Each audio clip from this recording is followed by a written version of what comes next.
All right, welcome everybody to Augmented Reality New York Meetup, or as we fondly like to call it, ARNY. My name is Orion Bar. I'm the CEO and founder of augmentedreality.org, which is behind this meetup as well as many other things. And I have one question for you. Is ARNY in the house? Yeah. Very nice. Very nice. So what's our purpose? We are here to help advance augmented reality because we believe it can change the world and advance humanity. And how we're going to do this? By bringing together the best in AR from all over the world with the best talent in New York, which is you guys. We've been doing this for over 4 years now, which is pretty amazing. And I think we're one of the largest meetups now. Augmented reality meetup, over 1,400 members. Which is fantastic, but it's really not about the quantity, it's about the quality. And what we like about this group, that we have people from all walks of life. And that's really what makes this meeting so special. By show of hands, how many of you are here for the first time? Okay, nice. Have a nice group. Thank you for coming. Hopefully you'll stick with us. We have a really cool program for today. Some very interesting speakers. Some here, some are going to join us over Skype. But I think we should get started right away. But before that, let's just thank our host here, New York Polytechnic University, and Mark here. Thanks, Mark. A few words? Oh, yeah, sure. Thank you very much for coming out. Really appreciate you guys making the effort to come out to Brooklyn. And thank Ori for bringing ARNY to Polytech. We're always welcome. Awesome. All right, so as some of you may know, we had a really great event a couple weeks ago called Augmented World Expo. And this meetup is actually dedicated to some of the highlights from that event. But first we have a local presentation. And I'd like to invite to the stage our first speaker, Hazel Marie Bala, which is going to talk about her work at the Parsons, the New School of Design, about how AR has been used for rediscovering US history. Please join me in welcoming Hazel.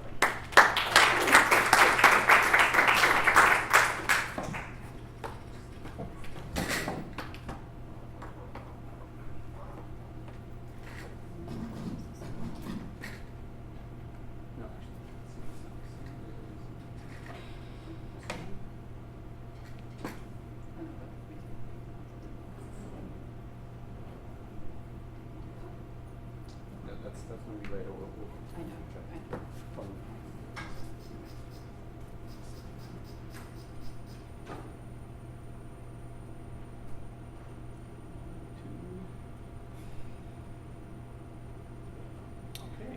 Okay, so hi everybody, I'm Hazel, and I'm a UX designer, and I just graduated from Parsons MFA-DT, this Design and Technology. And I did my thesis on augmented reality and the museum experience, basically physical space. How can augmented reality help with the participants who go to museums, have a good experience looking at artifacts. And I used augmented reality for an interactive exhibit because I think a lot of the times now interactive exhibits are changing. There's kiosks, digital tables that you can touch, and I wanted an immersive environment, and I wanted something where participants can appreciate history. I do believe that history, personally, I do that history is an important subject. I wanted to, oops, I got cut off. I chose the Great Depression basically because it's reminiscent of our times. I figured what are the lessons of the past, what can we learn from them, and hopefully build a better future. And the interaction that I designed was really simple. I wanted the participant to use the device, a mobile device, whether it's an iPad or an iPhone,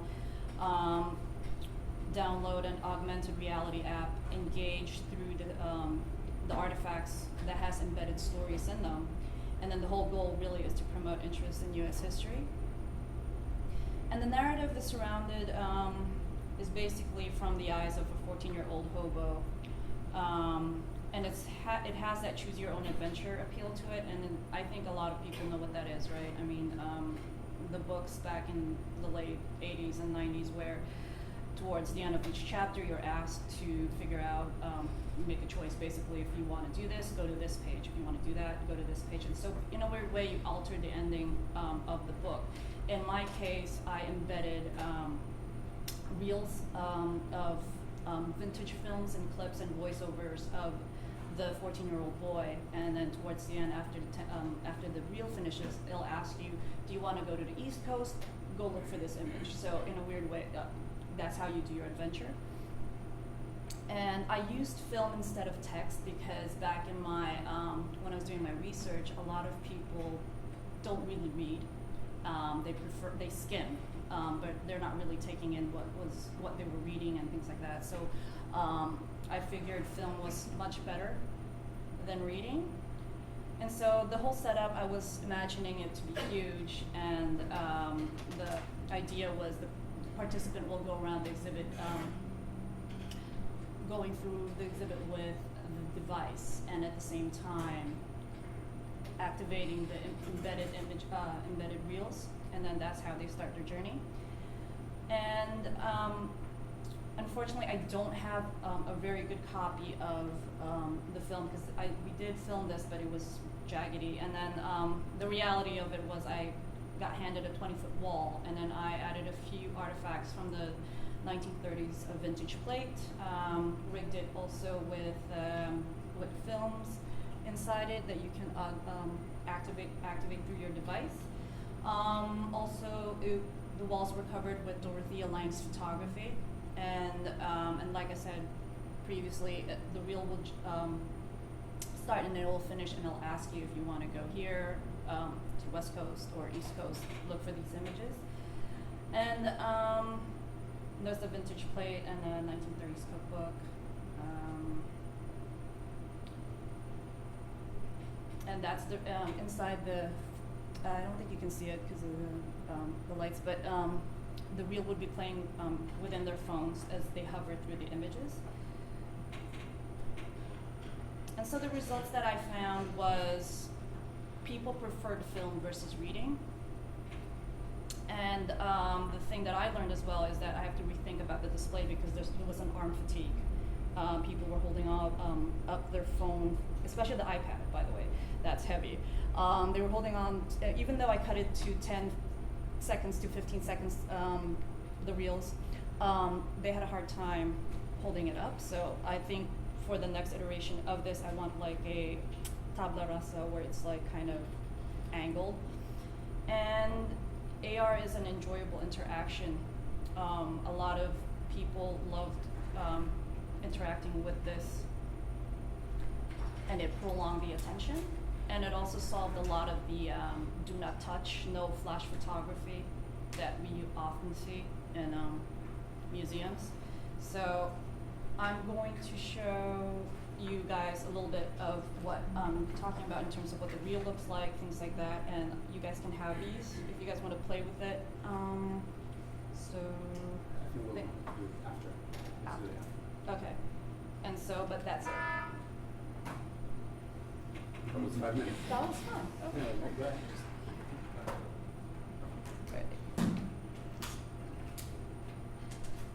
Okay. Yeah. So any questions for Hazel?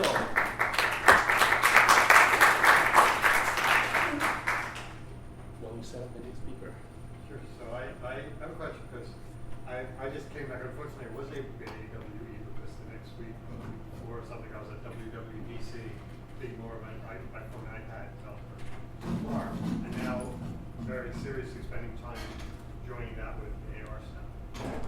Now was mostly iOS stuff or all iOS? I tried doing iOS, but I had a problem loading up the video, so I just used Aurasma.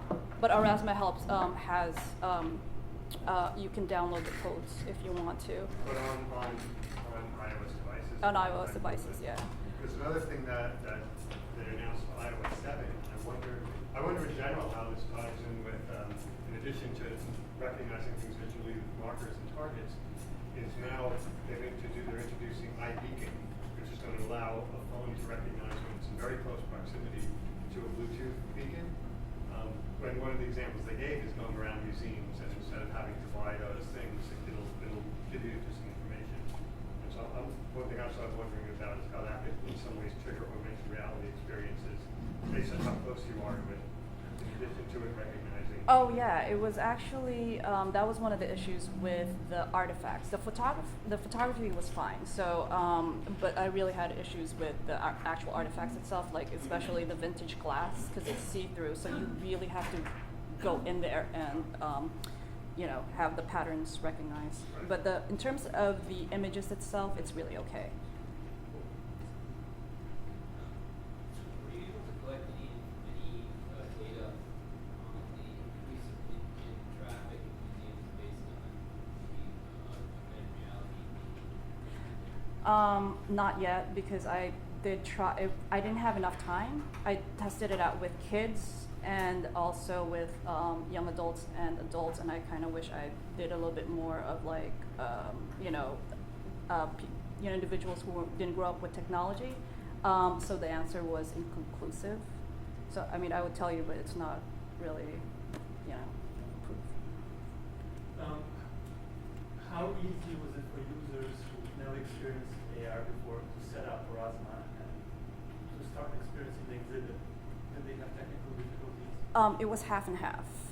There were, I think, when I tested it out with the kids, they were a little bit more. It was a little bit more of a challenge. So I had to be there and direct them. You need to download this and things like. But they were okay. Like after, they just got confused in terms of where the channel is.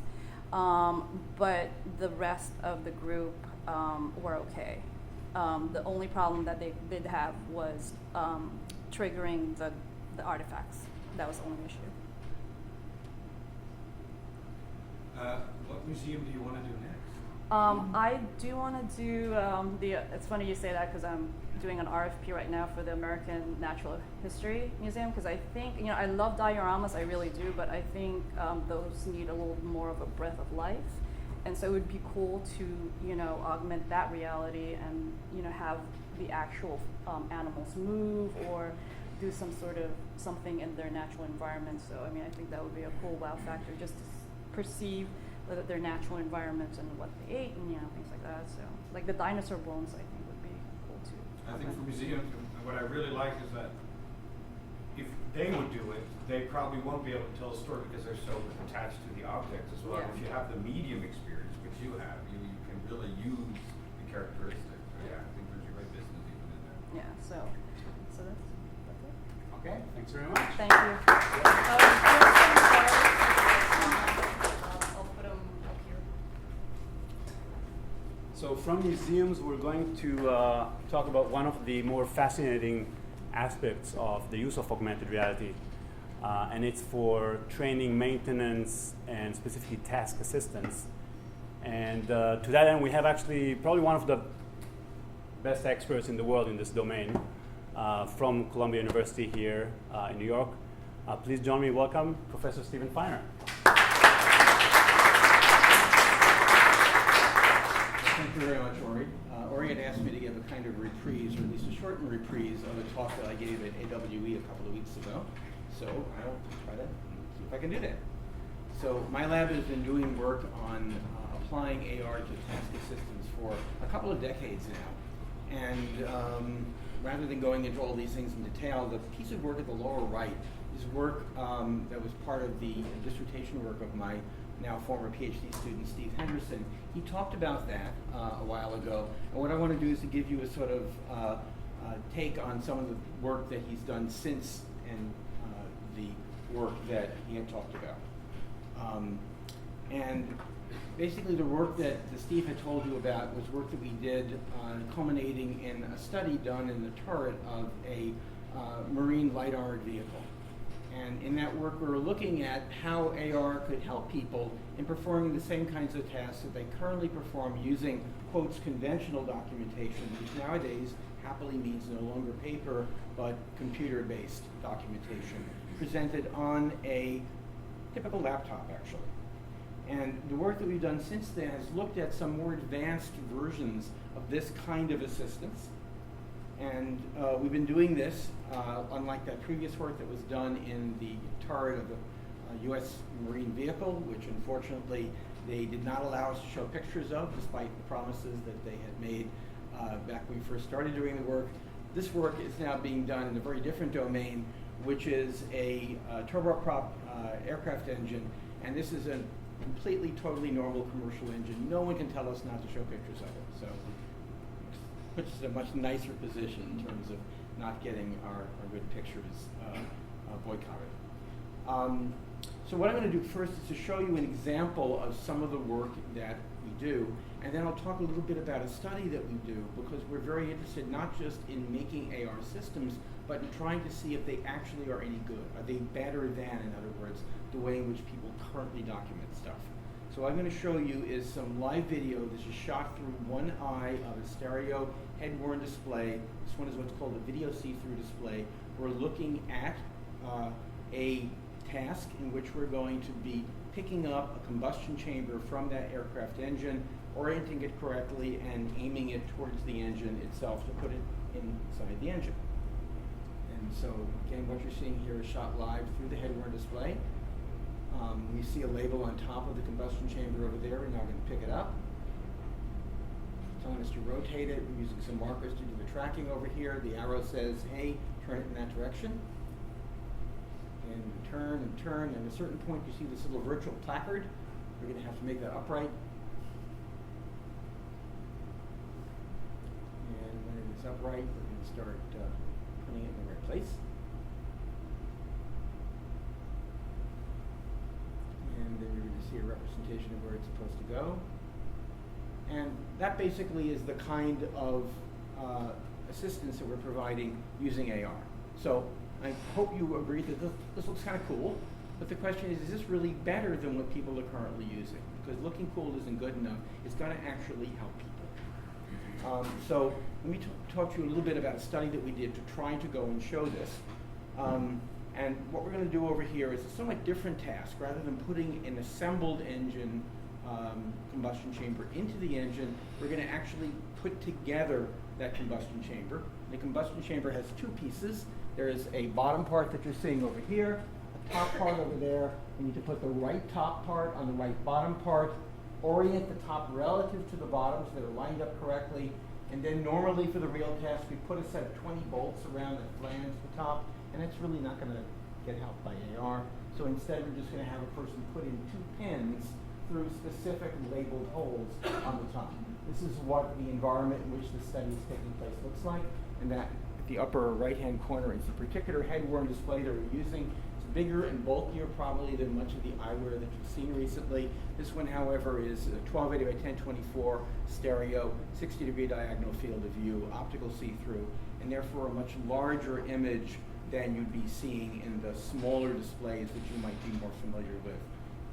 So, let's see what we did. I'll tell you a little bit about the work. I'm going to go through this very quickly. This is what's called a within-subject experiment. That means that each person who participates does it both ways. We counterbalance it, which means some people do it with the AR version first.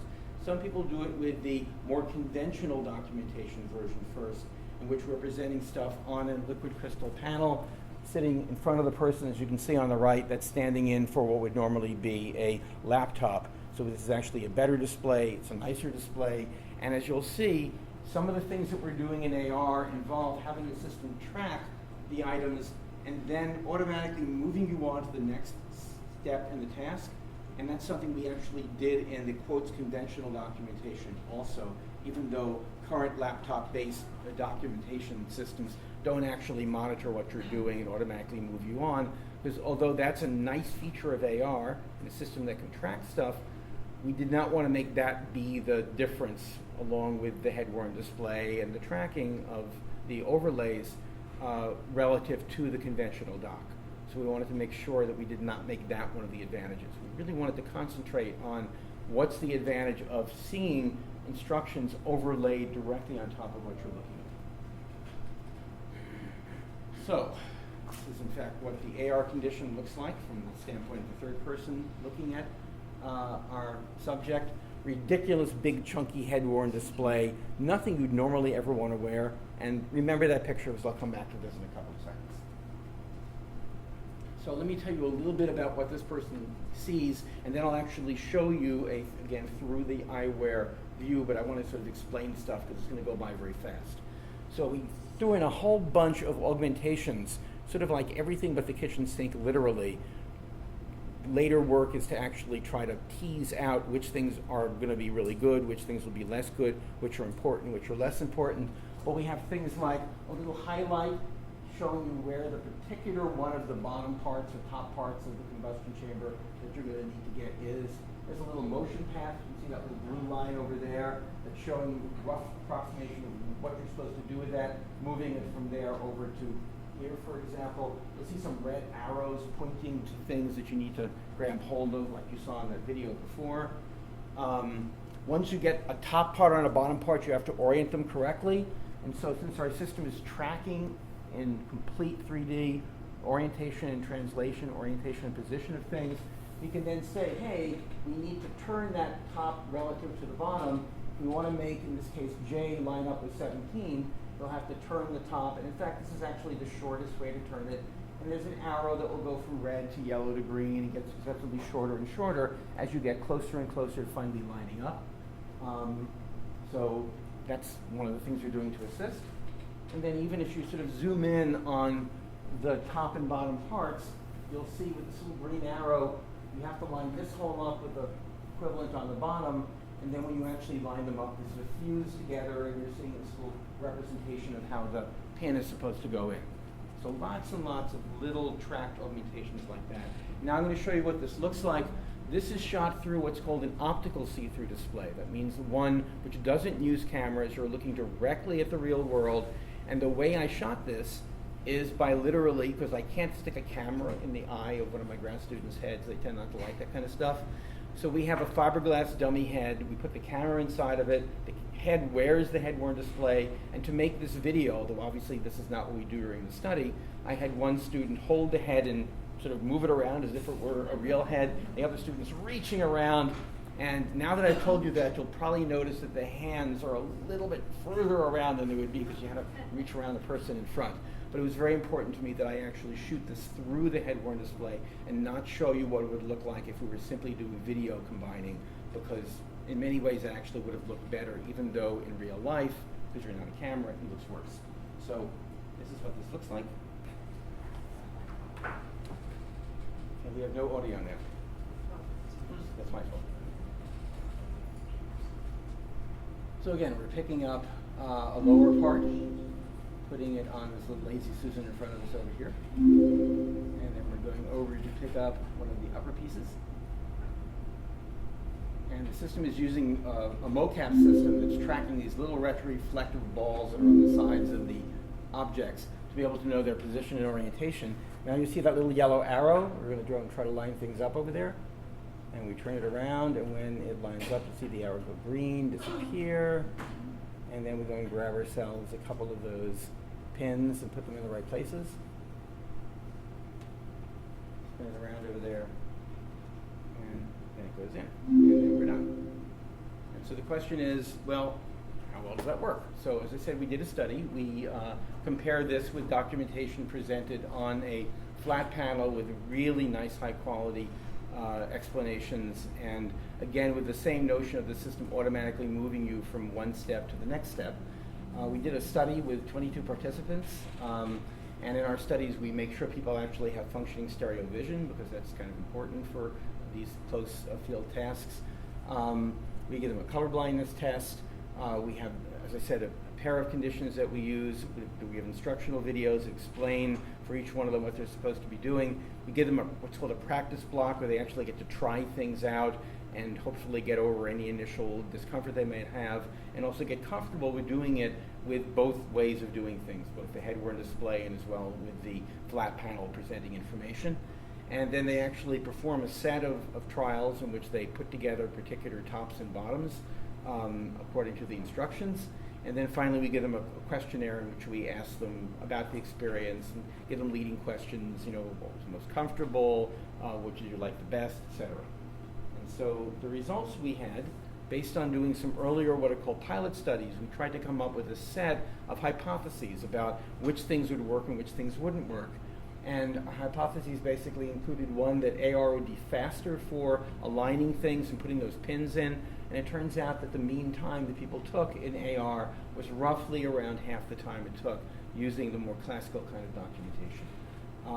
AR ended up being more accurate, and we're doing a binary classification of accurate. If you're within a half hole width with those two flanges lining up of being in the right place, then that's going to be considered to be right. Everything else is wrong. If you're off by 1, that's just as bad as being off by 20. And people using the AR condition were much better, 95% right versus 60-odd% right in the case of the more classical documentation. And finally, based on the questionnaire, people preferred AR and thought it was more intuitive in the vast majority of cases. And the neat thing here is that I showed you that head-worn display before. That's not comfortable to wear. It looks kind of stupid. It weighs over a kilogram. And they were not wearing it when they were doing the conventional documentation approach. Instead, because we did want to track their head, they wore a little headband that had some of those little styrofoam reflective markers on it. And so, if anything, the AR condition was going to be a whole lot less pleasant, independent of what we're going to go and show on it. So, briefly mention some of the stuff we're working on right now. That's a single person task, one person with their equipment, with their documentation. We're very interested in a mode of operation that works in many, many different fields. Maintenance repair is one of them, but even in sales for that matter.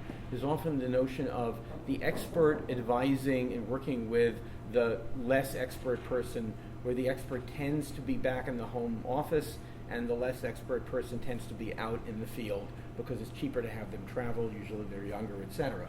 And so the idea is, how can we have AR assist in this kind of collaborative scenario in which there's someone who's older and wiser who's going to be trying to advise a person who's actually the boots on the ground. They're really there in front of the piece of equipment that supposedly isn't working, and they're going to try to go and actually with their hands fix things, but they're going to hopefully be helped by this expert.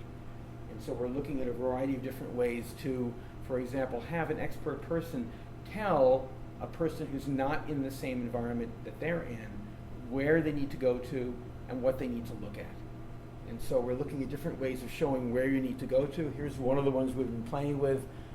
We have an expert sitting in front of a little Lazy Susan. There's a little virtual model of, in this case, it's the same engine over there, and they're selecting and moving around these little representations of essentially where the head of the person out in the field is supposed to be.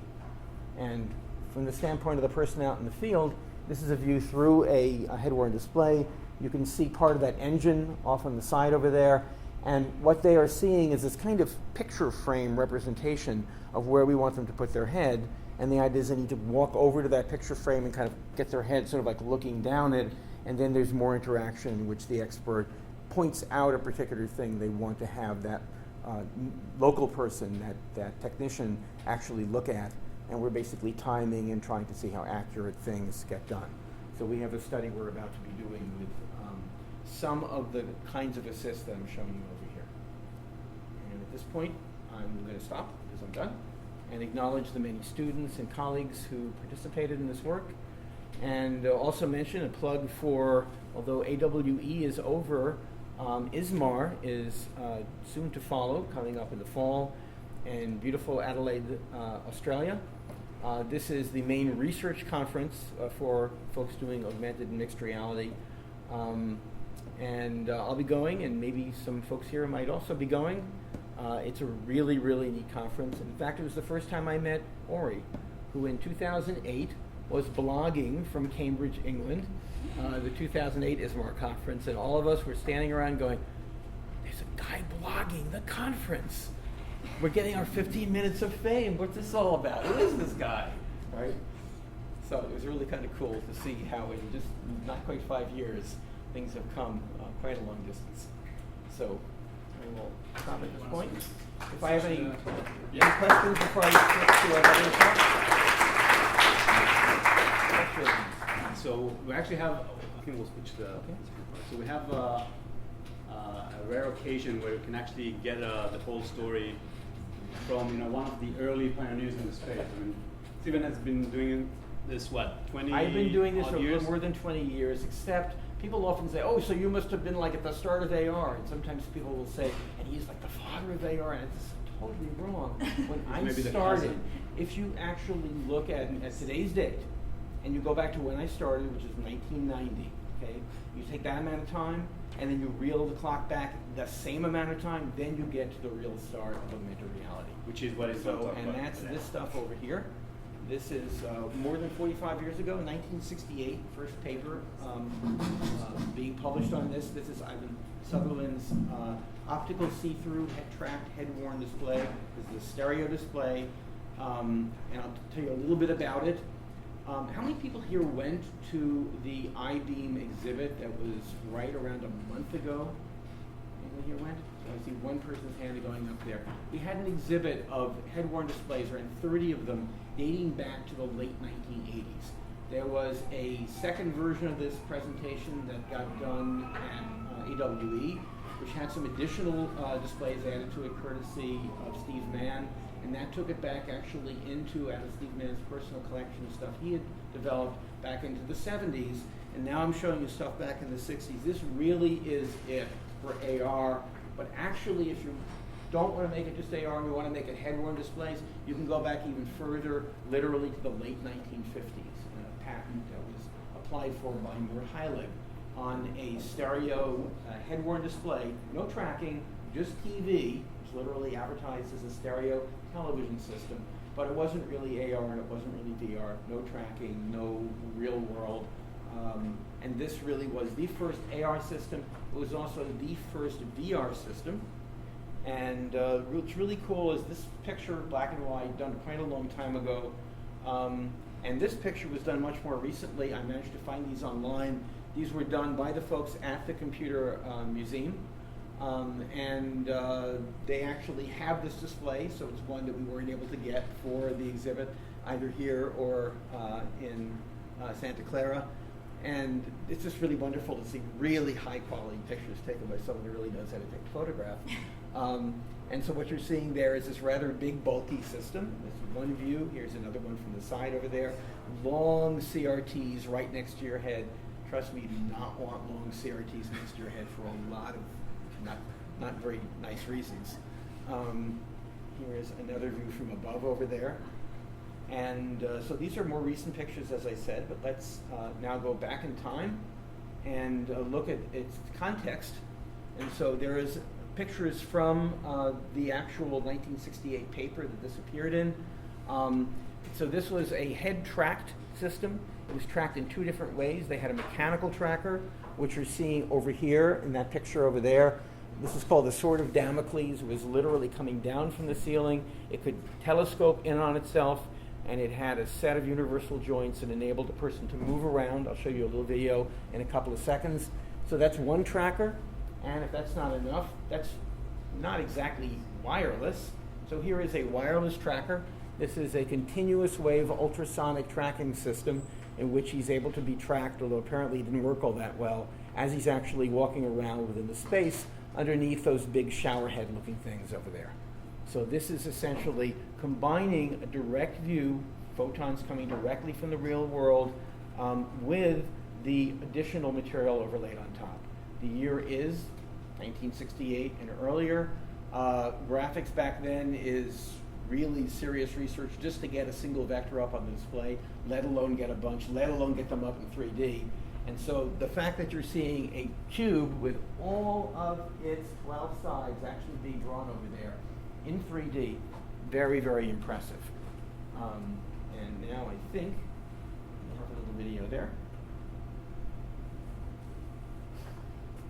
He's holding it so it doesn't fall off. Some of us still do this today. This is now being tracked by that mechanical tracker. And now you'll see the view shot through the head-worn display over there. That cube as he's looking around the room. And that's simple stuff, but this stuff is literally over 45 years old.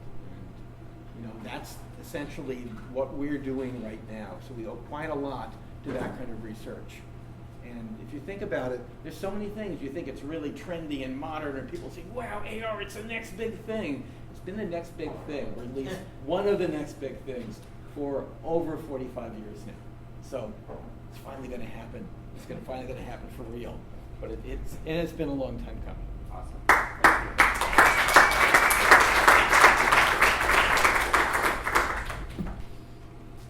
So any thoughts so far on what you've seen? See a thumbs up. Two thumbs.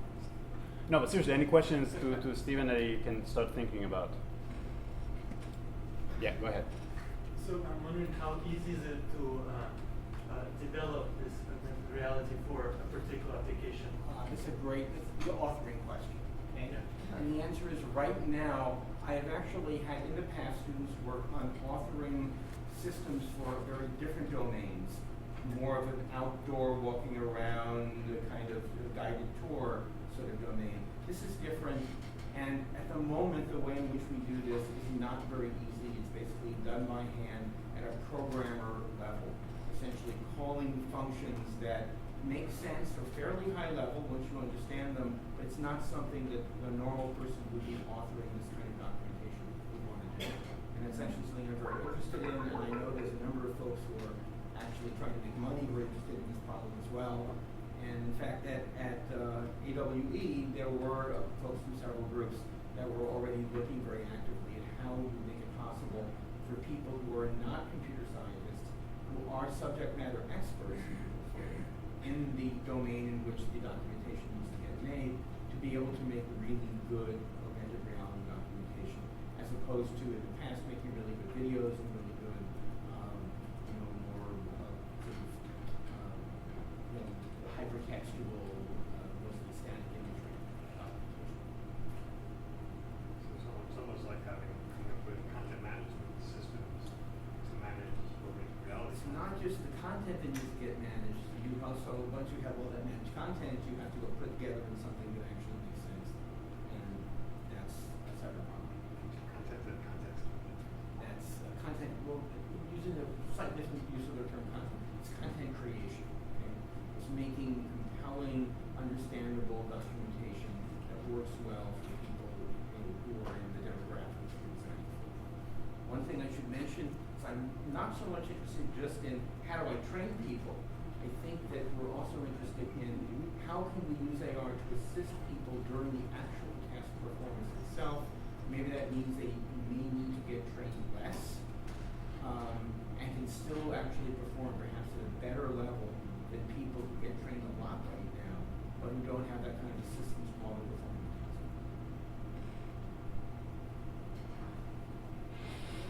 task. In the old days, when a machinist would program a machine it was computer aided, but the initial operation was done full up by the expert. Yes. Is that how your programming would take the and then augment that by putting inputs into the positioning of certain things or machining tasks like on a lathe or something like that? That's actually very interesting. Now, of course, when they were programming, for example, a CNC machine, what they're not programming documentation, they're actually programming the task itself. Right? Right. And so here what we're talking about is documentation. And so there is one way, or potential way of doing it, in which you simply have someone or something that knows how to do the task about to do it, and then have all of the documentation, sorry about that, automatically generated. And another approach would be to have the system in concert, perhaps, with someone who knows how to document stuff, also create the documentation in a way that doesn't assume that it will be created completely automatically. So I see a distinction, but not necessarily a really sharp line, between performing the task right and providing overlaid documentation that shows somebody who doesn't know how to do it yet how to perform the task right, let alone overlay documentation designed for a person who already knows how to do it that helps them perform the task even better. So there's lots of different nuances. Last question. Well, there's another kind of layer of that where somebody knows how to do a task, tune an engine or something, and knows how to do it well. But now here's this particular foreign engine or something like this to do. And okay, so where is the XYZ thing on this particular one? And what do I have to do first with this particular manufacturer? Yes. So there's a lot of variations. The same documentation, when I get to show this thing again, one interesting point is the documentation I'm going to show you is very good for explaining stuff.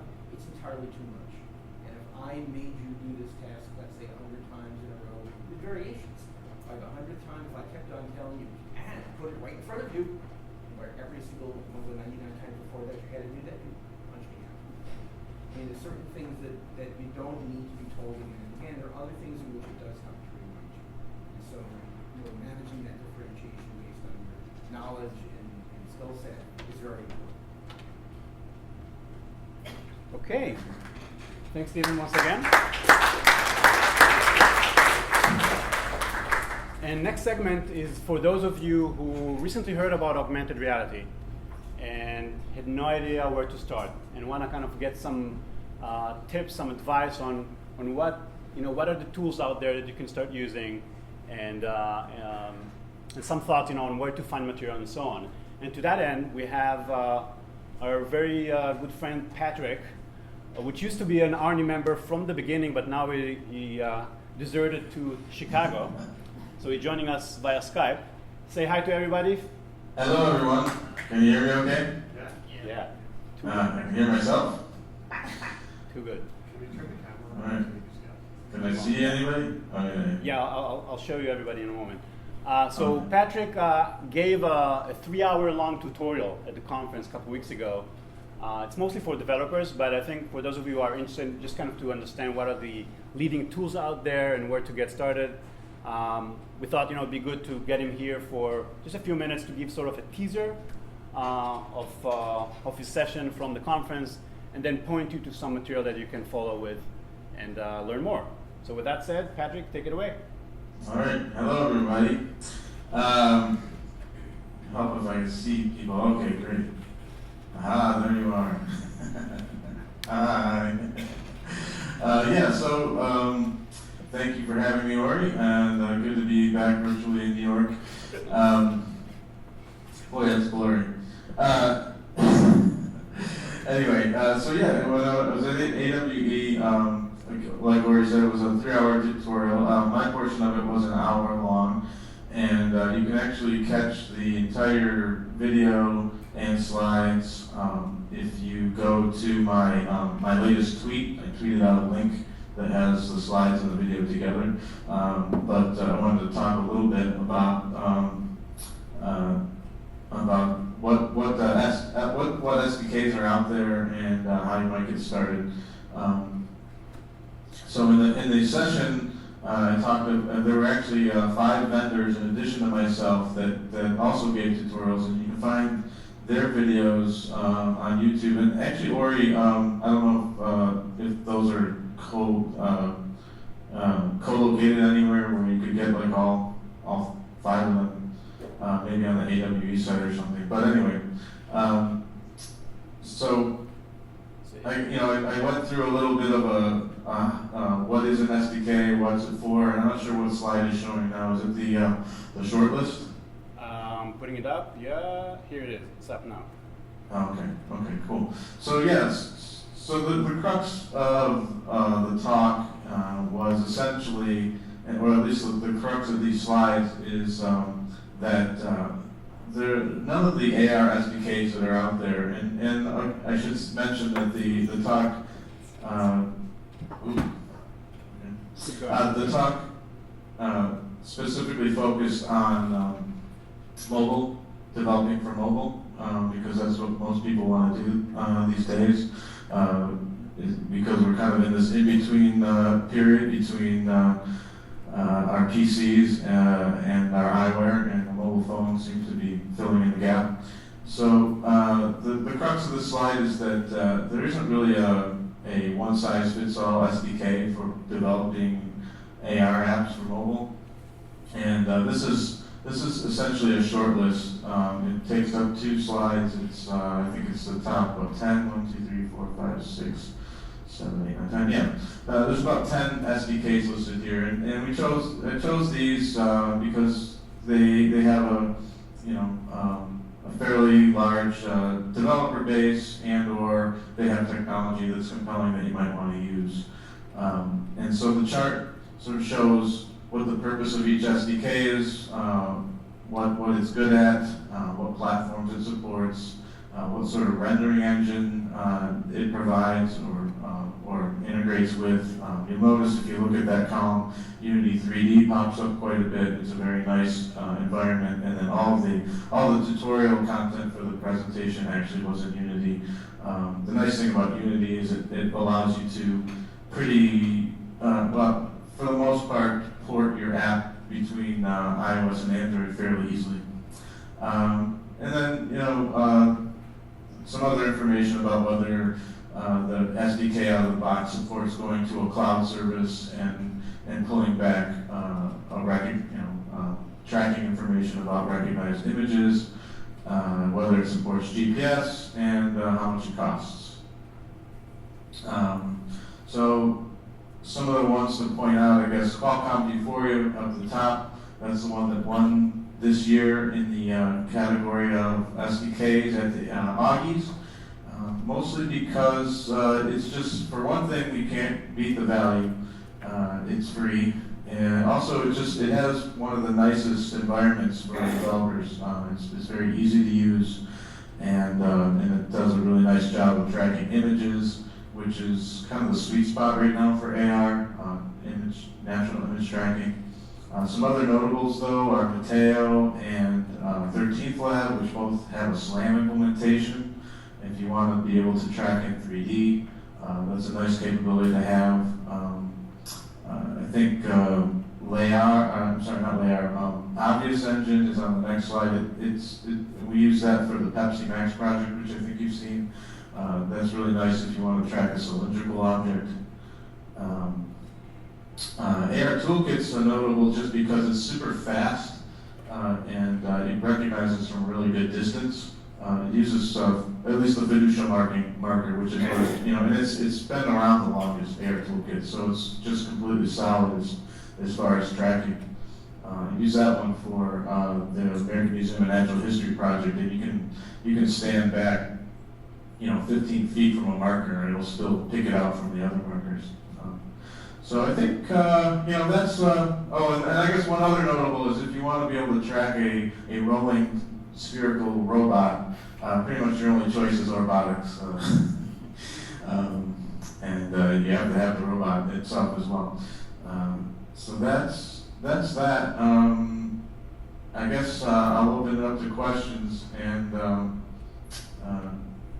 Yeah, so Patrick, you've been trying to be really nice with all the vendors, and by the way, Martin from Layer is here, so make sure to say some good words about Layer as well. Martin, hey, you made it up. You made it to the U.S. All right. Yeah. Sorry, we didn't get to see you at AWE. Martin was supposed to be in my session, but I wasn't able to make it. Yeah, so I guess the question is, okay, so I'm totally new to this. I'm not sure what I want to do, but it's probably going to be related to something with a 2D image that I want to augment. Sure. What should they pick up to get started? It depends a bit on your skill set. If you're a programmer, then I would say definitely you would want to look to something like Euphoria with Unity. If you're not a developer and you're okay with building, if you want a more WYSIWYG type experience, you can look at something like Layer Creator or Mateo's Creator, or Wiki2 just came out with their new studio, which I actually haven't had a chance to use. So there's a number of non-developer options, and there's a few slides at the end of the presentation that talk to those. Okay. So any questions to Patrick from the audience? Cameron, go ahead. Hey Patrick, if you wanted to develop something that was not for mobile, what's the leading thing right now for non-mobile development for like Mac or Windows? you hear the question, Patrick? No, I did not hear any of that. What platform would you use or SDK would you use for non-mobile, such as Mac or Windows? The options there are a little more limited. I know that our toolkit supports Mac, Linux, as well as Windows. Also, I believe Total Immersions, Diffusion, they also support Windows. I think Mac as well. And I believe Mateo also supports Mac and Windows. So that would be those would be the ones you want to look at. All right. You got it. Thanks from Cameron. Other questions? Okay. Do we have the developers today? A few. Okay. All right, Patrick. So I think they're all good with the information so far. So we'll thank you. All right. Well, feel free to reach out to me if you have other questions. You can get my contact info and at my Twitter handle. Did you give them my Twitter handle so they get the link to the slides? Not yet, but let's show it. Is it on the website on top, or where is that? It's in the first slide. It's just at Patched Reality. Here you go. Got the info right here.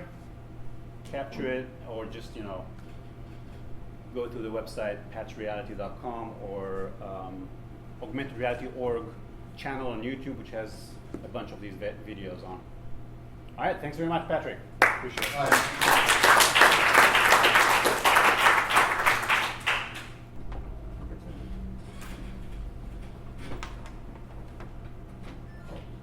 Okay, guys, so we're moving on. We had a little bit of art and museums, and then we switched to some serious maintenance stuff, and then talked about tools for developers.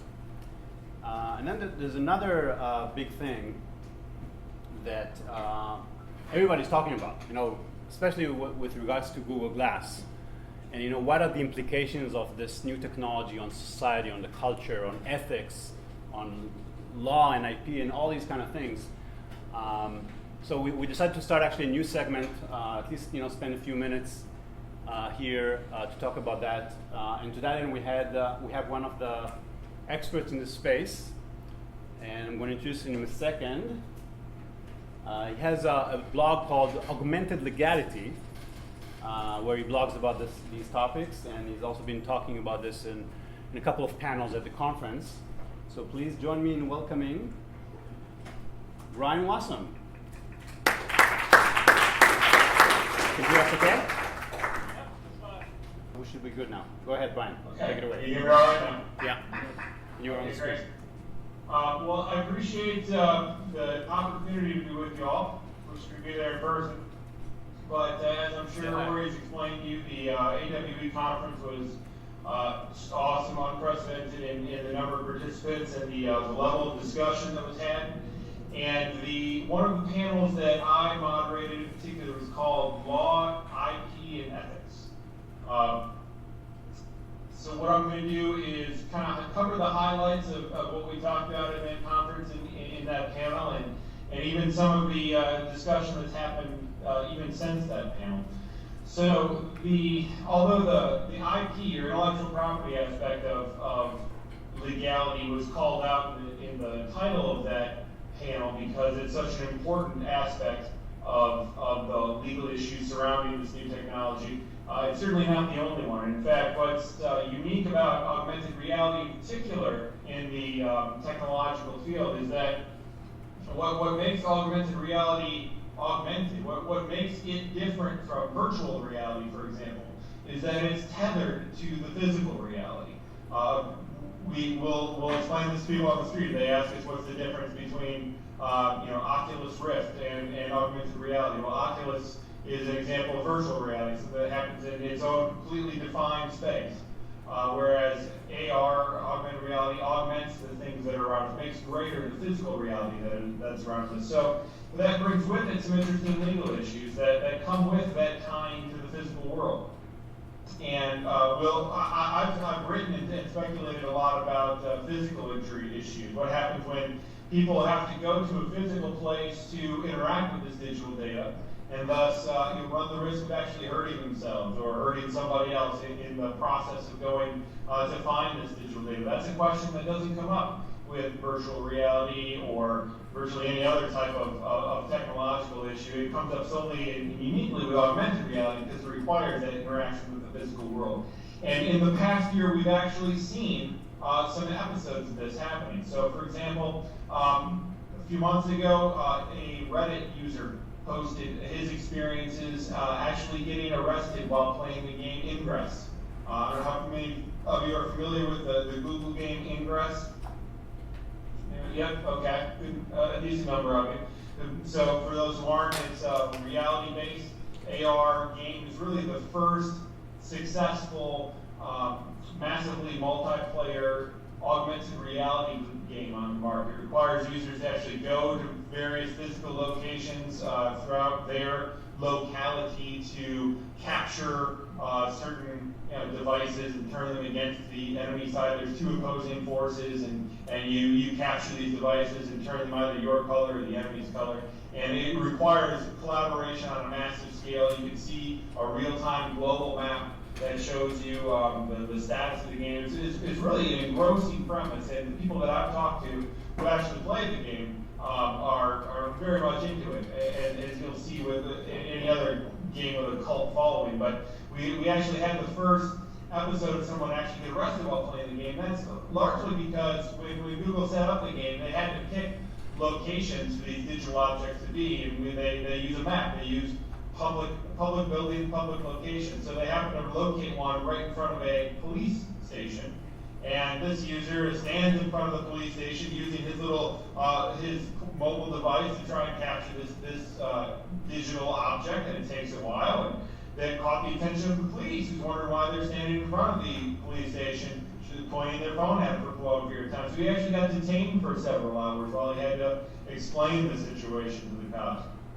This is the one that's gotten the most notoriety because he happened to be a Reddit user and posted it online. But I've since talked to local players here in the Detroit area who have had not that type of experience, but similar experiences. For example, again with the public locations, they pick public landmarks to locate these digital devices. So one of them happened to be located in the driveway to an emergency room of a hospital.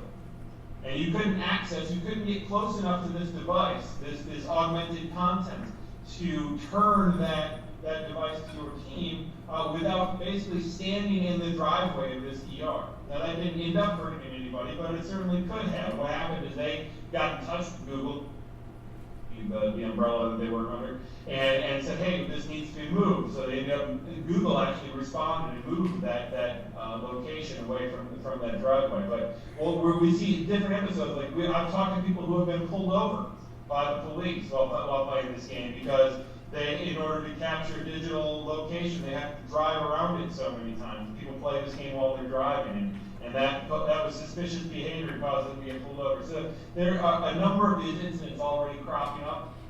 We're going to see more of them, and that's the sort of thing that is a legal issue unique to the augmented world. Now, of course, intellectual property issues are front and center of any emerging technology, and AR is no different. One topic that we spent quite a while discussing, with good reason at the AWE conference, was that of patent protection. Because this is one of a few areas where we've actually seen real litigation filed within the past year. So almost a year ago now, there's a company in Texas called Lennon Image Technologies, which filed the first batch of patent infringement lawsuits, specific to AR, specific to companies using augmented reality in the retail space. And their argument was, we own this patent that covers the technology that you're using, and you're infringing on our patent by doing what you're doing. Now, the actual claims in these lawsuits are a bit of a stretch. The patent at issue was actually issued back in the early 2000s. It deals with the concept of interacting digitally with a customer who's located in a physical brick and mortar store. And there are other details to this patent that are a little bit dissimilar to what people do with AR. But the argument is, anyway, that it's conceptually identical to what different companies are doing with webcam-based retail applications for AR. So the companies that were sued for this behavior were those that are out there on the internet doing virtual try-on websites. So Takari, for example, the jewelry maker, would let you hold your hand up to the webcam and see one of their rings on your finger. You can move your hand, and the ring would appear as if it was really there. Balaji, the Bulgari, I don't know. I'm not a fancy guy, so I don't know these names off the top of my head. But one of the high-end watchmakers, anyway, did the same thing with wearing your watch. You can move it around and look as if you're wearing this watch. And one that gained most attention was Mattel had the Barbie Dream Closet, where you could actually stand in front of this webcam and see yourself wearing Barbie clothes, for those who are into that sort of thing. Each one of these retailers got sued for using this technology. Same mechanism, different application, different product at issue, with the same mechanism being used. And Lennon said that this infringed their technology. Now, Lennon is what you call a patent troll, meaning that they are a non-practicing entity, or they are a company that owns a patent right but doesn't actually do anything with it in commerce. They own this patent solely for the purpose of suing other people for infringement. And they also followed a time-tested patent troll strategy, which is to not sue the company that actually makes the technology, which in this case included such industry leaders as Zugara and Total Immersion, but to sue the retail clients of those companies who are just using it in a one-off application. So, for example, Zugara supplied the technology to Mattel for this Barbie Dream Closet, but Lennon didn't sue Zugara because they know that Zugara has a vested interest in defending this technology and beating this patent lawsuit. Instead, they sued Mattel, who only intended to use this once and doesn't think it's valuable enough to put a lot of money into defending this lawsuit, so they pay whatever they need to pay to make that lawsuit go away. And then they take the money from those settlements and it funds the next round of lawsuits. So we saw the first batch of these filed last July. This past March, a few months ago, we saw another batch of them, another 7 lawsuits filed down in Texas against 7 more companies using similar retail AR experiences. So it's frustrating because none of the defendants want to put in the effort to vindicating themselves and beating these lawsuits and invalidating the patent that's being used against them. But at the same time, these legitimate AR companies that are out there selling these services now need to go to their next client and say, well, we hope you won't get sued. You probably won't get sued if you use this, but we can't guarantee it. And what's even worse is that when you're a fledgling company, a startup like that, you may in your contract documents say that you will indemnify your customer if they get sued for using your technology, but really when it comes down to it, you may not have the money to back up that indemnity obligation. So either you have to break that contractual obligation, or you may end up going out of business trying to defend your customers from lawsuits. Wow, so that's scary, Brian. You're scaring us now. Yeah. This is the real world that we're all playing in now. No, but it's really fascinating, but we're kind of running out of time. So I want to open it up for some questions, maybe a couple of questions from the audience. Sure. I have a quick one. It's more on the culture side, the impact of AR on the culture. And there were a lot of questions. I mean, we saw here the some of the very early versions of the head-mounted display, which nobody's going to wear, of course. But today we see Google Glass, which looks like something that people would wear. And I just saw a statistic that, actually a survey, that found out that about, I think 10 or 20 million Americans said that they would actually wear these glasses.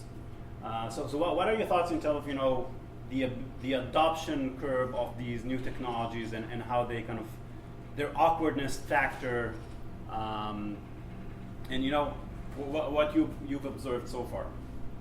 Yeah, well, you're definitely right that there's a very small niche of people right now who would be currently willing to go out and wear one of these things. But Google is doing a fantastic service to us and the industry as a whole by breaking the ice with these devices and making an effort to make them socially acceptable. They have models walking down the catwalk with these things. They have celebrities endorsing them. So 10, 15 years ago, nobody would have thought that people would walk around with Bluetooth earpieces and appear to be talking to themselves on the sidewalk, and now we take it for granted. So yeah, I do see that there's a critical mass building around these devices, and other people I've talked to, they can say the same. As these devices get less and less intrusive, Google Glass is the ugliest AR eyewear that will ever exist going forward. And right now it's the best, but all the ones that come after it will be even slicker, even slimmer, and even less intrusive. So these things are definitely going to get more socially acceptable as we get used to the idea of what they can do for us. Now, it's interesting, I've read and I've actually encountered now after AWE people who have been wearing these devices and done such things as forgot to take them off when they went into the men's room. And then they wonder why they get strange looks from the people standing around them. It's little things like that that raise those ethical questions, or about when we should use these actives and what social norms will develop around these things. That's one of them. We're probably going to see a socially acceptable norm that says, hey, you don't wear devices capable of making a recording when you go to somewhere like the bathroom. There's an open debate on whether these devices should have the little red light that tells others when you're actually making a recording. Right now, Google Glass doesn't, and there's some debate over that about whether they should. Any other questions? With Mark, go ahead. Hi, so I do a lot of work with mobile augmented reality and GPS-based work, and I've organized a number of different shows. And what happened was, in one of the first shows that we organized, one of the people got so excited when they first got the augmented load that they actually started to walk out to the street, and there was a bus coming down the street, and I just physically grabbed them by their shirt, pulled them onto the sidewalk. Do you know any incidences of people being injured working with the augmented reality? Did you get a question? Oriana repeated to me. Yeah, Mark Squarak was saying that he organized an AR show, and at some point one guy almost got hit by a bus because he just walked into the street and he had to pull him back. So the question is whether you heard about other incidents like that. Not yet, but I've written about them, I've blogged about them, and it's only a matter of time before that sort of thing happens. And once the first incident like that happens, we'll start seeing a spate of personal injury lawsuits and product liability. And questions like, is Google Glass liable for the fact that I couldn't see that bus coming because I was too busy interacting with its device? Same thing we see with cell phones now when people are driving, and distracted driving. We're going to see lawsuits over distracted walking. Last question. Hi, Martin here from Layer. So I actually lost some deals even because of the liability questions. And it's interesting to hear the strategies of these people with patents. So what is a strategy for me as a platform company, technology company, to deal with such patent holders as well as my clients to indemnify them in one way? Because I understand why they want that. Okay, I heard some, but we'll really need to fill it in for me. What would be the strategy to fight those patent trolls and to make sure that you indemnify your clients but don't go broke, I guess? Yeah, well, ultimately, I'd like to see somebody hire a law firm such as me to take these people on, and then let's put a consortium together of people who all chip in and as an industry take on sort of trolls like Len, pool our resources a bit. But strategically, to defend yourself from indemnity, I mean, there are those who can get away without providing an indemnity. There are you can negotiate it heavily to say, look, there are limitations on what we'll offer. We can offer you indemnity up to a certain figure, a certain dollar amount, a certain percentage off, a certain threshold, but it's an inherently tight position to be in because most of your customers are going to look for that sort of thing, and the best you can do is try to talk them into a box that assuages some of their concern and still, leaves you with enough resources to keep them going broke. So it's really a case-by-case negotiation. Thank you. Unfortunately, it's the best answer I can give. Okay, thanks very much, Brian.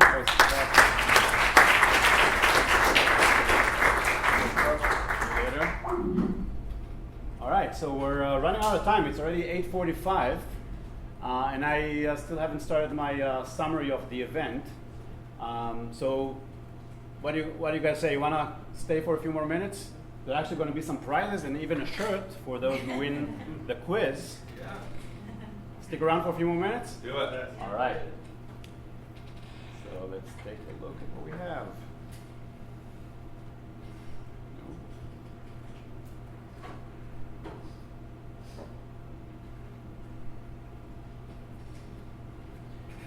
Okay, so whenever we don't have enough speakers, I typically provide sort of an update of what happened in the AR world in the last month. This time, we actually had some amazing speakers, but I'm going to do it really quickly.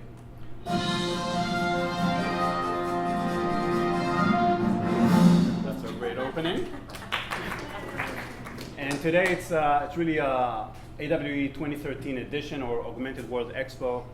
Took place a couple weeks ago, and it was the 4th year of this event. How can you summarize the highlights of so much great stuff? It's really hard, but let's give it a shot. So the event is organized by augmentedreality.org, which is a nonprofit organization dedicated to advancing augmented reality. And it's actually behind this meetup as well. And we do 3 things. We educate, we connect, and we hatch. Educating, just like we're doing here, but also online and in various events, tutorials, webinars, and so on. Connecting, the networking is really the best part, I think, because that's when the greatest things happen, partnerships, people get great jobs, and that's how we kind of take it to the next level. And we also help hatching new startups. There's a great group of experts in the community that are willing to help, whether it's on the business side, technology, user experience, and even funding recently. So if there's a startup that needs help, we try to help them. The event name was changed from ARE, which was Augmented Reality Event, to AWE. And who can tell me why we changed the name? That's the first question. And each answer, correct answer, you're gonna win this amazing 3D button, which says "I'm in awe." And then whoever has the most questions answered correctly will get this augmented reality shirt. All right, so it's competition is on. All right, so why the name change? Anybody want to take a guess? Go ahead. Because augmented reality is worldwide now. So W is for the world. Not bad. What are you going to say? Be awesome. Awesome, yeah. I mean, the acronym is so cool, and it can be used in every single sentence, which we did, by the way, in every single sentence. So that's one of the reasons. But it's also, we realize that augmented reality is evolving, and it's becoming more than just the pure definition of the technology, augmented reality. We're seeing basically augmented humans, which are using a bunch of technologies, from smart glasses and phones and gesture technologies and, even EEG that connect to your brain. And on the other hand, the humans interact with the world, which is also being augmented with a bunch of technologies, sensors, location-based technologies, even robots, big data, and so on. So this combination of augmented humans in an augmented world is defining a whole new type of interaction where people interact with the physical world. So we thought it makes sense to change the name, and again, acronym is so cool. That was the other reason. So all these technologies are converging to create a new. Oh, by the way, you should get this one. Oops, sorry. So they're converging to create a new platform, right? So the next question is, what is that platform? Anybody? That platform. It's the world. The world is the new platform, right? So I'm getting one. Okay.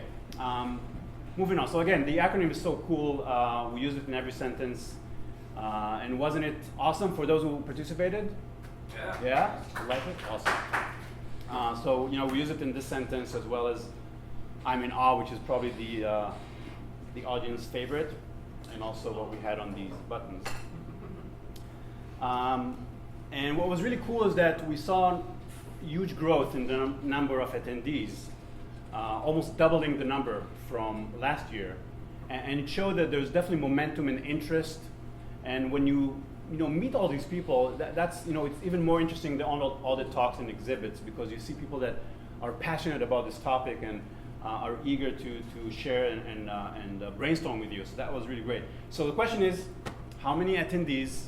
What's the actual number of attendees that participated in AWE?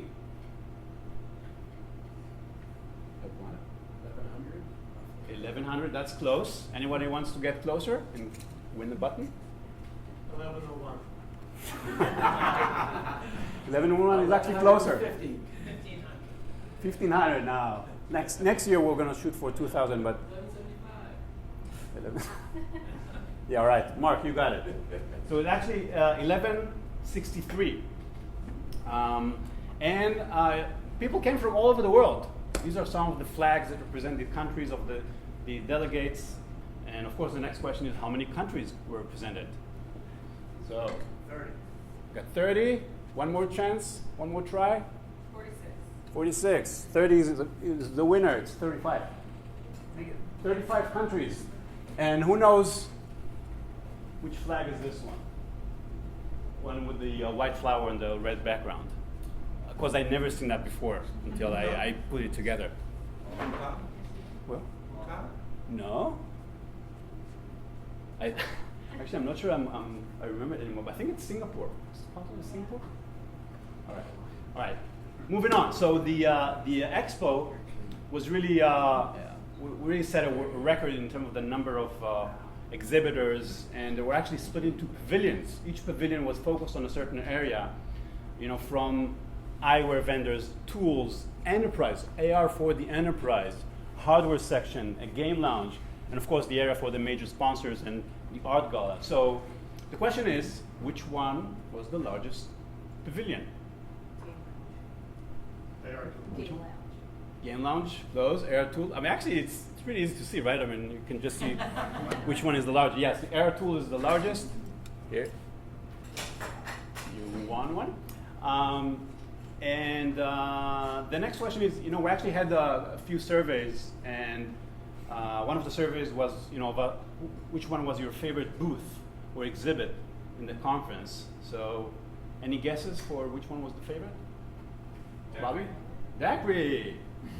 You're right. So Daiquiri had actually an amazing booth, and I gotta show it to you guys because it's pretty remarkable. Let's see if I can find it. Here you go. So that's actually from the YouTube channel. Bobby actually shot it there. Welcome to the Augmented World Expo 2013. This is our booth. We've designed a set. Ooh. What's that? It's not my fault. Google's down, huh? Seriously? Try it again. So, I mean, they had, I think, like 10,000 items in that booth. They actually recreated not just one apartment, but maybe 10 different apartments. Some people say a Turkish. 2013. This is our booth. We've designed Turkish. the 1893 World's Fair and divided each corner to represent the 4 verticals which we feel are most conducive to innovation and technology. So we have engineering right behind me. We've got toys and gamification in the corner over here. Behind these lovely folks over here, we've got marketing. All the way in the back corner, science and medicine. So if you join me on the tour real quick, we can show you a little bit of what we do in incorporating augmented reality into these verticals.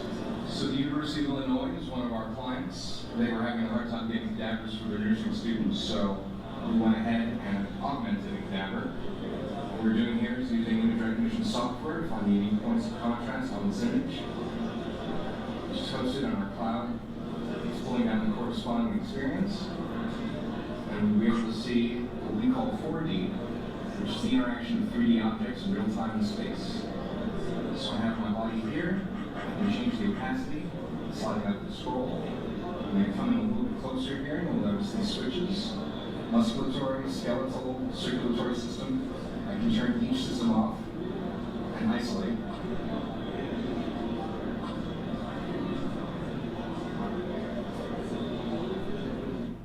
got the idea. All right, back to our story. All right, so moving on. So another amazing exhibit or set of exhibits at the conference was the eyewear pavilion. And here you see some of the names that appeared there. Who knew there were so many eyewear vendors in the world? Many of them are actually presenting at the conference for the first time, like Seabright and Glass Up. But all of these guys are presenting, they have eyewear products. Some of them have been around for almost 20 years. Some of them are totally new. But there's definitely a lot of activity happening there. And the question is, which one of these eyewear vendors was the audience favorite? Who said that? Mark? Okay, you already got one button. So we'll skip on. It was Meta. Meta is a very young startup coming out of New York at Columbia University. Actually, Stephen Feiner is one of their advisors. And they came up with a really cool combination of glasses and a 3D camera that allows you to interact with your 3D content. So it's kind of solving the problem of how not just to view information, but also how to interact with virtual objects. And they just completed a successful Kickstarter project funding, and they're going very quickly.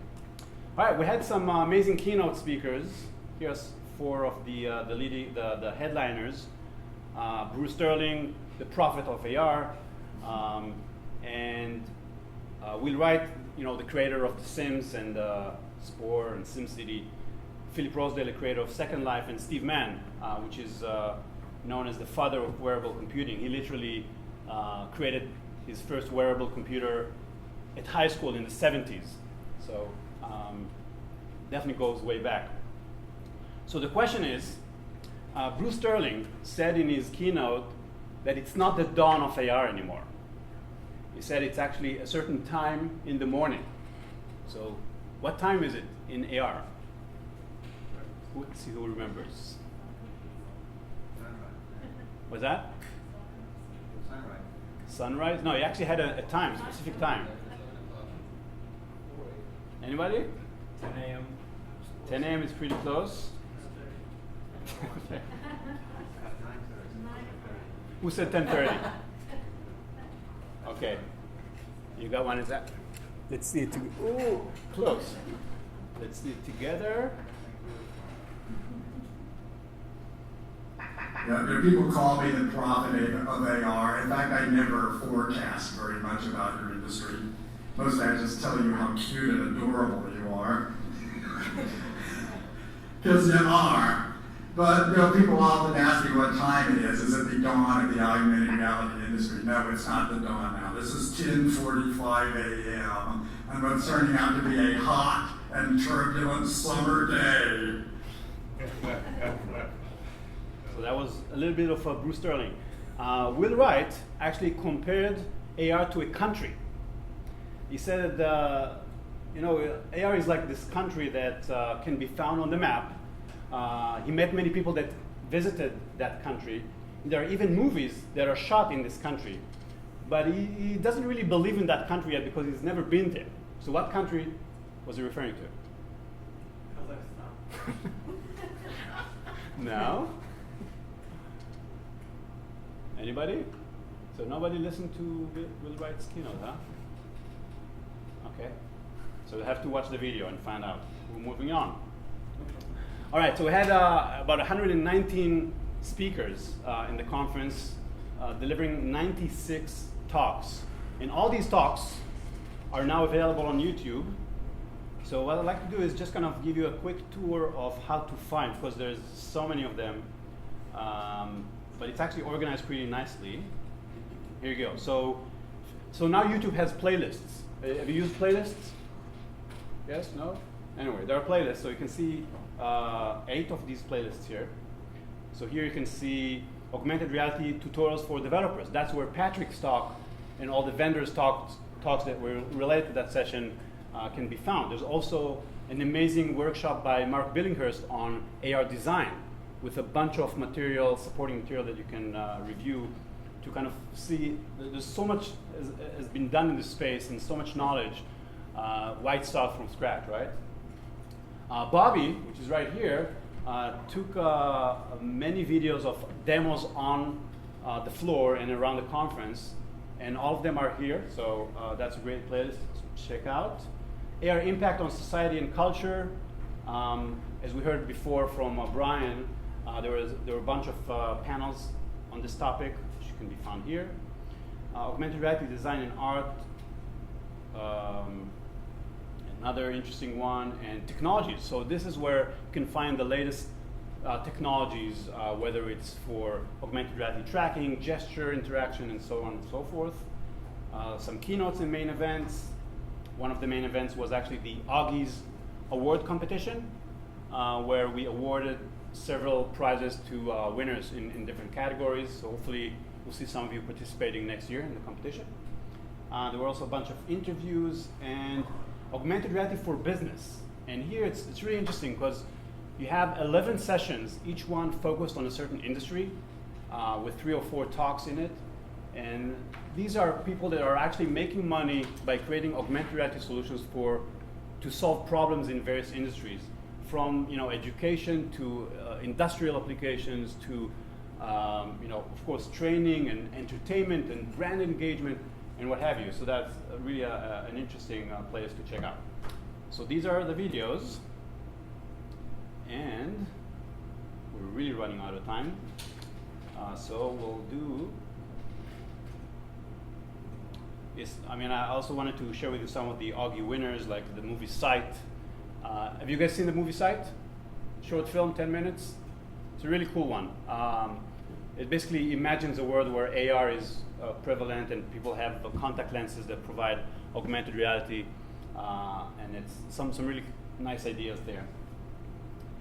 Then there was the Best Augmented Reality SDK. We talked about it before. Marketing campaign. Hardware, augmented hardware, that's actually where Sphero, this robot that we were talking about before, it can be tracked with an augmented reality application. So you have this ball rolling around the room, and through an iPhone or an iPad, you can see a beaver running around the room instead of the ball. So it's really cool, and it can actually, when it hits a wall, the beaver actually hits a wall. So you have this combination of physical and virtual in a very nice way. AR for the enterprise, and the best mobile AR app. And here the winner was actually an art project called Hermeton, or Enter the Grid. And this is where you actually walk through a 3D maze in space. So you actually walk with your phone like this, you see the maze, and then you have to find your way through it. And it's like in this little room. So that kind of got the prize because it was really involving physical interaction with the virtual content. Yeah. Are these posted somewhere, or could they be? The winners, of course, it's on the website. You just go to augmentedworldexpo.com/Augie, Augies, and you'll find it. So that was a summary. Actually, I want to show you just one last thing before we conclude. That is, by the way, speaking of the website, if you go to the website and look for participating companies, you have about over 100 companies here. And if you want to know, who are the key companies in the space, they're in this list for the most part. Or if you want to see the key players in the space, the people, here you have about 120 people in the space, including our keynote speakers. So it's a great resource. But what I wanted to show you is this post summarizing the event. By the way, here are all the answers to the questions, the numbers. It was really easy to find out. Some interesting quotes from attendees. And this is in Santa Clara. It's not every day you go to a conference. There you go. Sorry. Nice. The lines between the digital world and the physical world. This is on national, local TV, not national. Smartphone and new devices like Google Glass. It's called augmented reality, and it is really taking off. ABC 7 News reporter Jonathan Bloom takes you into the world of Augmented World Expo that kicked off today in Santa Clara. It's not every day you go to a conference. There you go. Nice. And get to spend a good part of it playing pool. This is augmented reality pool. Circles and lines on the table tell you where to aim. So even a klutz can look like a shark. Nice. This melding of the digital with the physical is called augmented reality, and the conference is the Augmented World Expo, now in its 4th year and twice as big as last year. A lot of the growth that we're seeing here is because we definitely see augmented reality moving from the gimmicky stage to the productive stage. It's found at home in education. A wood block that shows off different elements. Put that block in front of an iPad and it comes to life. As you can see, sodium is a rocky substance. We add to it a little chlorine, which is a green gas, put them together, and magically, we have salt. Augmented reality won't just change the way we learn and play, it's also likely to change the way we work. In fact, that could be one of the first places it really takes off. Using glasses with a tiny 3D projector, this could soon be how mechanics fix things. It's overlaying which bolts need to come out in which order. And the other thing is, it's giving you all of the safety messages with the glasses. These Epson glasses are one of the dozen devices you wear on your face, including the much talked about Google Glass. Google isn't at the conference, but they're getting credit for making augmented reality look really cool. We estimate that by 2020, 1 billion users are going to use augmented reality all the time throughout their days. You can't buy Google Glass yet, but you can use your iPad to buy a sofa. So I can try out different colors and then place my individual item in my room. And see how good it looks next to that pool table. In Santa Clara, Jonathan Bloom, ABC 7 News. I'm gonna make some money at the pool. I love this. It's really cool. All right, folks. So some upcoming events. Stephen mentioned ISMAR. Actually, there was an event this week in London, AR Summit, and there's another one coming up actually later this week in Toronto, called Istas Valiance event. I'll be there. Anyone else? No? Okay.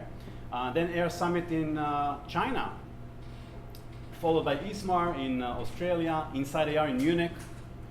That's hosted by Metaya, which is one of the leaders in the space. And there are a bunch of meetups. I mean, we have the largest meetup here, so we're all lucky. But new ones are popping up in Detroit, Berlin, in Holland, in a couple of places, and so on. So it's really taking off, and people are showing a lot of interest. So it's great to see that. With those words, I'm going to wrap up, and thank you all for coming today.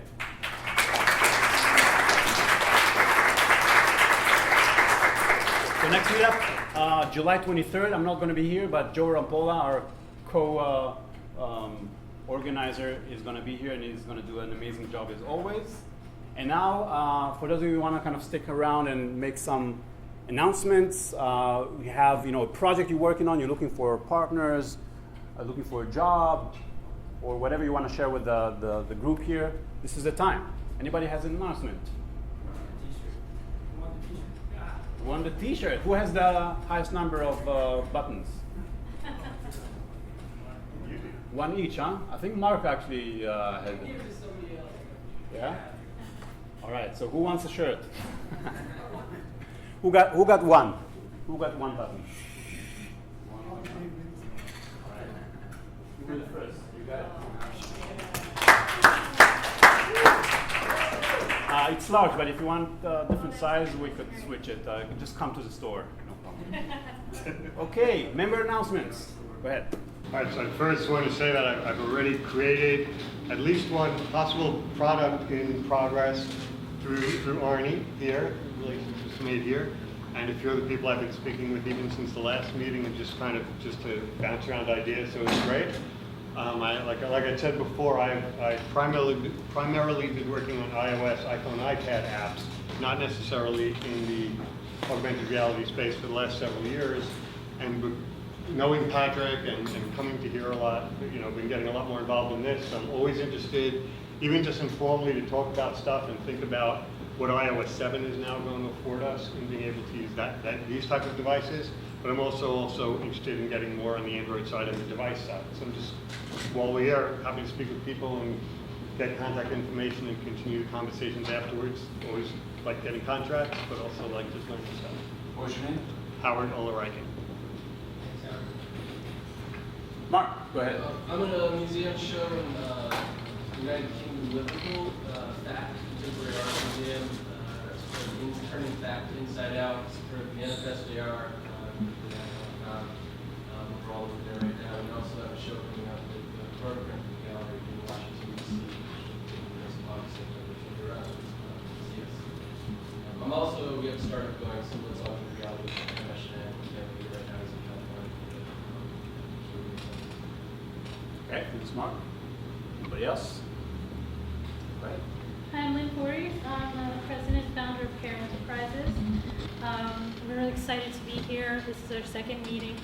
My partner couldn't be here today, but our concentration is in working with developers and looking into applications that enhance lives, help people with disabilities, and augmented reality for education. If anybody's working anything with low vision, please talk to us also today. We also are putting together a package, I call it the PAIR package, and it's open to developers who want to work with us to put together a package to present to school districts, so we could set up an AR lab in each school. That's our goal. Eric Woods actually spoke at one of the last ARNY meetings. He's on board with it, so he's going to be part of our PAIR package. So we're kind of like going to be your vocal, your connection to the schools. So please talk to me if you're into AR for education and anything to do with enhancing lives, helping people with disabilities. My name is Mark. I'm principal in New York City. How do you speak up? I'm sorry. My name is Mark, and I'm principal of Digital Kick in New York City, and we're concepting some cool applications. I can't tell you too much about it, but I think that my partner reached out to you, Mark, you know, I'd love to take anyone's card or anything if they have any information, or if they're a programmer specifically to goggles like the View 6, if they have any experience with that. Anyone here does, please give your information. I'll reach out. Also, we're going to be at the wearable, it's called the Wearable Technology Expo. I think that's at NYU in downtown in the end of July. I didn't see that on the list, but I do think that there's going to be a lot of AR stuff there. Anyway, so I'm new to this whole thing, so it's very, very cool. It's nice to meet you all. Thank you. Okay, last announcement. Hey, I'm Lindsay Saunders. I'm working on my thesis in augmented reality, and I don't do it myself. I'm more of a data girl. So I'm looking for small startup developers who don't have the resources to spin their own data, or, you know, I'm looking to take your data and say, here's what's actually happening, and here might be why it's happening. So if anybody has any interest in that, please come say hi. Okay. Thanks everybody for the announcements, and feel free to stick around and create some AR magic. Thanks.